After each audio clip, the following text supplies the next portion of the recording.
Halo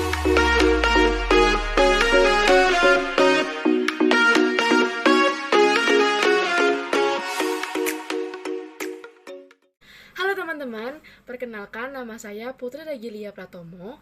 Pada kesempatan kali ini, saya akan memaparkan materi dari mata kuliah kepemimpinan, yaitu taktik dan kekuatan pengaruh, yang dibagi menjadi dua topik utama. Yang pertama, konsep kekuasaan dan pengaruh, dan topik yang kedua, konsekuensi kekuasaan. Kita masuk ke materi yang pertama yuk. Kita masuk ke materi yang pertama nih teman-teman, yaitu ada konsep kekuasaan dan pengaruh. Menurut teman-teman, pengaruh itu apa sih?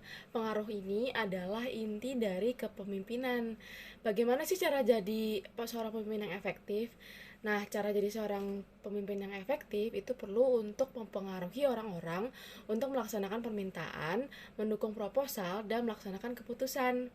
Istilah-istilah kekuasaan dan otoritas telah digunakan dengan cara yang berbeda oleh para penulis, teman-teman, sehingga terciptalah cukup banyak konsep yang membingungkan. Nah, di sini dalam konsep kekuasaan dan pengaruh itu dibagi menjadi 5 poin utama, yaitu yang pertama ada kekuasaan. Konsep kekuasaan sangat penting untuk memahami bagaimana orang mampu saling mempengaruhi dalam sebuah organisasi. Kemudian kita masuk yang poin kedua, yaitu ada otoritas. Otoritas ini melibatkan hak prerogatif, kewajiban, dan tugas yang berkaitan dengan posisi khusus dalam organisasi atau sistem sosial.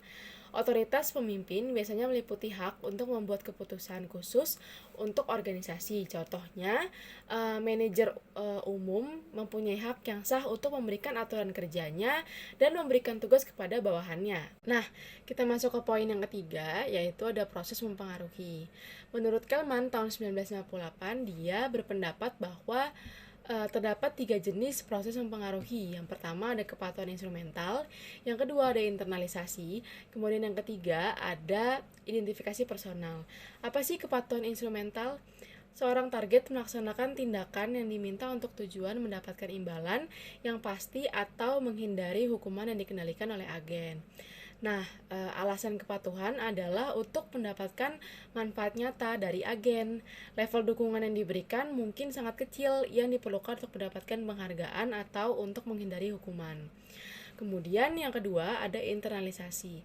Seorang target memiliki komitmen untuk mendukung dan menerapkan proposal yang diajukan oleh agen yang nantinya diharapkan secara intrinsik dan sesuai dalam hubungannya dengan nilai, keyakinan, dan citra pribadi target.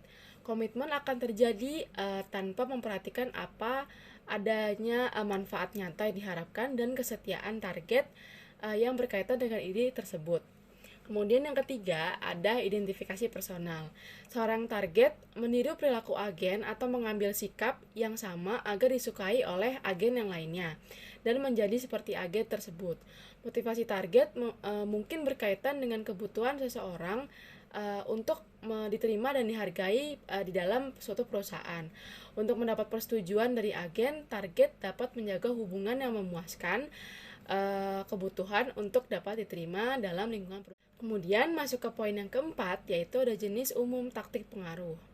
Jenis perilaku yang digunakan dengan sengaja untuk mempengaruhi sikap dan perilaku orang lain yang biasanya disebut dengan mempengaruhi taktik.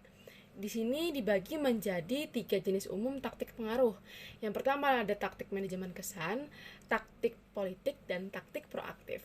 Apa sih taktik manajemen kesan, teman-teman? Taktik ini dimaksudkan untuk mempengaruhi orang agar menyukai agen, misalnya dari ucapan terima kasih, atau untuk memiliki evaluasi yang baik dari agen, misalnya promosi diri.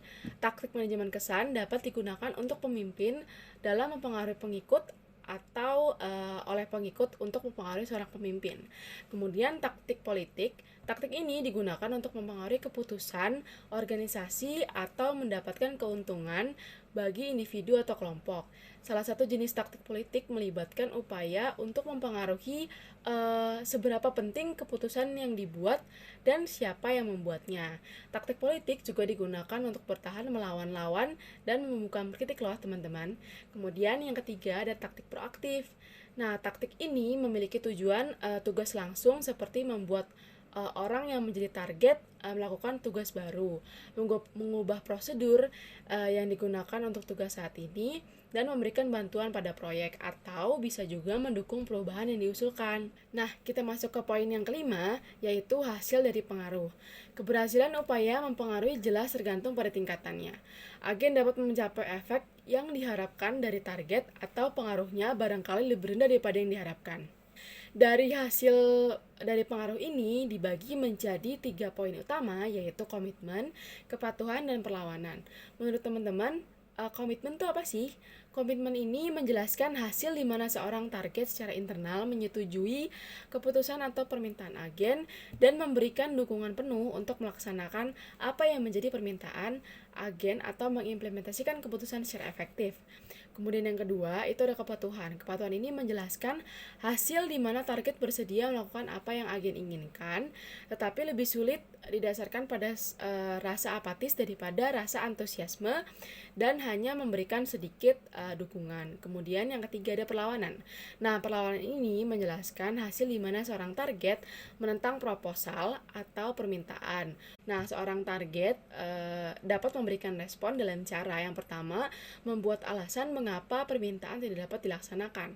Kemudian berusaha melakukan pendekatan kepada agen untuk membatalkan atau mengubah permintaannya. Kemudian yang ketiga, meminta orang yang dimiliki otoritas lebih tinggi untuk mengesampingkan permintaan agen. Kemudian yang terakhir itu menolak melaksanakan permintaan. Kita masuk ke materi yang kedua yuk teman-teman. Nah, untuk materi yang kedua ada konsekuensi kekuasaan. Jumlah keseluruhan kekuasaan yang diperlukan untuk kepemimpinan yang efektif dan campuran berbagai jenis kekuasaan adalah pertanyaan yang baru mulai dijawab oleh sebuah penelitian. Studi tentang konsekuensi dan kekuatan pemimpin tidak meyakinkan, tetapi temuan menunjukkan bahwa pemimpin yang efektif memiliki lebih banyak ahli dan kekuatan rujukan daripada pemimpin yang kurang efektif, dan mereka lebih mengandalkan kekuatan pribadi mereka daripada kekuatan posisi mereka. Nah, menurut Dunne, Stahl, dan Melhart tahun 1978, beberapa studi kekuasaan juga menunjukkan bahwa bermanfaat bagi para pemimpin untuk memiliki setidaknya jumlah moderat kekuasaan posisi. Besarnya kekuasaan yang diperlukan bagi seorang pemimpin akan tergantung pada apa yang perlu dicapai dan pada keterampilan pemimpin dalam menggunakan kekuasaan yang ada nih teman-teman. Beberapa situasi kepemimpinan membutuhkan lebih banyak kekuatan daripada yang lain agar pemimpin menjadi efektif. Lebih banyak pengaruh diperlukan dalam sebuah organisasi di mana perubahan besar tersebut dilakukan. Tetapi ada penentangan awal yang kuat terhadap usulan pemimpin untuk melakukan perubahan. Sangat sulit bagi seorang pemimpin yang menyadari bahwa organisasi akan menghadapi krisis besar di tahun-tahun yang akan mendatang. Nah, kombinasi kekuatan pribadi dan posisi meningkatkan kemungkinan terjadinya keberhasilan, tetapi memaksa perubahan yang terjadi resiko yang lebih tinggi. Nggak kerasa ya teman-teman, kita sudah masuk ke bagian yang paling akhir, yaitu kesimpulan. Mungkin bisa sedikit saya review dari pemaparan materi pada kali ini, mulai dari topik yang utama, yaitu konsep kekuasaan dan pengaruh, dari apa yang dimaksud dengan pengaruh, istilah-istilah yang digunakan agar efektif menjadi pemimpin, mulai dari kekuasaan, otoritas, proses mempengaruhi yang dibagi menjadi 3 poin utama, yaitu kepatuhan instrumental, internalisasi, dan identifikasi personal. Kemudian yang keempat, jenis umum taktik pengaruh yang dibagi menjadi taktik manajemen kesan, taktik politik, dan taktik proaktif. Kemudian istilah yang terakhir yaitu hasil dari pengaruh yang dibagi menjadi beberapa upaya, yaitu komitmen, kepatuhan, dan perlawanan. Kemudian masuk kepada topik yang kedua mengenai konsekuensi kekuasaan, mulai dari studi tentang kekuasaan pemimpin sampai keefektifan perubahan-perubahan yang dilakukan oleh pemimpin. Sekian pemaparan dari saya, kurang lebihnya mohon maaf. Terima kasih ya untuk teman-teman yang sudah menyempatkan menonton video ini. Sampai jumpa pada materi-materi yang selanjutnya. Stay safe and stay healthy teman-teman.